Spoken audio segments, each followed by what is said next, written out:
Setelah rangkaian Kongres ke-6 PDI Perjuangan, partai masih menanti finalisasi Dewan Pimpinan Partai.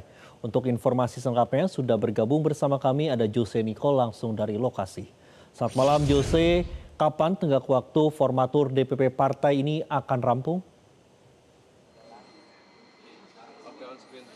Ya baik, selamat malam Andromeda dan juga pemirsa. Terkhusus kepada Dewan Pimpinan Pusat, apabila merujuk kepada peraturan yang berlaku, maka partai memiliki tenggat waktu 30 hari sejak diselenggarakannya Kongres untuk menyerahkan surat struktur daripada Dewan Pimpinan Pusat kepada Kementerian Hukum yang nantinya akan disahkan sebagai landasan daripada legalisasi Dewan Pimpinan Pusat Partai. Dan apabila kita melihat daripada jajaran Dewan Pimpinan Pusat Partai ini telah diumumkan pasca Kongres, secara garis besar memang tidak terjadi perubahan yang cukup signifikan, namun ada beberapa pos daripada Dewan Pimpinan Pusat yang dibentuk. Di antara kami ada melihat hal-hal yang berkaitan dengan kebijakan publik dan juga reformasi birokrasi, juga bagaimana pos-pos lain juga berkaitan dengan industri, perdagangan dan tenaga kerja maupun bidang jaminan sosial. Dan artinya bahwa terjadi pengembangan daripada jajaran Dewan Pimpinan Pusat menjadi 37 pos.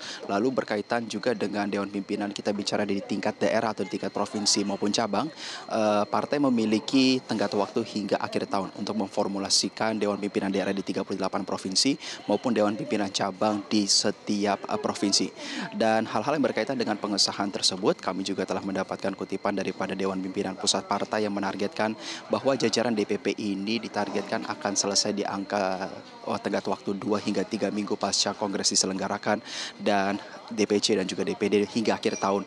Dan semuanya sepenuhnya merupakan hak prerogatif daripada Ketua Umum Megawati Soekarno Putri, karena sebagai formatur tunggal amanat daripada penerimaan jabatan sebagai Ketua Umum hasil Kongres untuk masa bakti 2025 dan 2030. Di sisi lain, Andro, selain juga hal-hal yang berkaitan dengan kepengurusan baik itu di tingkat pusat, daerah maupun cabang, dalam penutupan Kongres ini PDI Perjuangan juga telah menyampaikan sikapnya terhadap pemerintahan Presiden Prabowo Subianto, yaitu sebagai mitra penyeimbang dengan landasan elaborasi daripada sistem presidensial yang dianut oleh Indonesia, di mana tidak mengenal istilah oposisi maupun koalisi, namun berada di dalam maupun di luar pemerintahan. Maka hal-hal yang berkaitan dengan program daripada Presiden Prabowo Subianto yang dianggap menguntungkan rakyat dan baik untuk rakyat akan sepenuhnya didukung. Lain cerita bagaimana nantinya adanya program yang eksekusinya ataupun orientasinya tidak mendukung atau berpihak kepada rakyat, maka partai akan bersuara secara lantang. Dan secara pasti memang dukungan maupun suara lantang tersebut akan diberikan melalui struktur partai di pilar legislatif, dalam hal ini anggota DPR RI, maupun dalam kaitannya kepada di tingkat daerah maupun provinsi.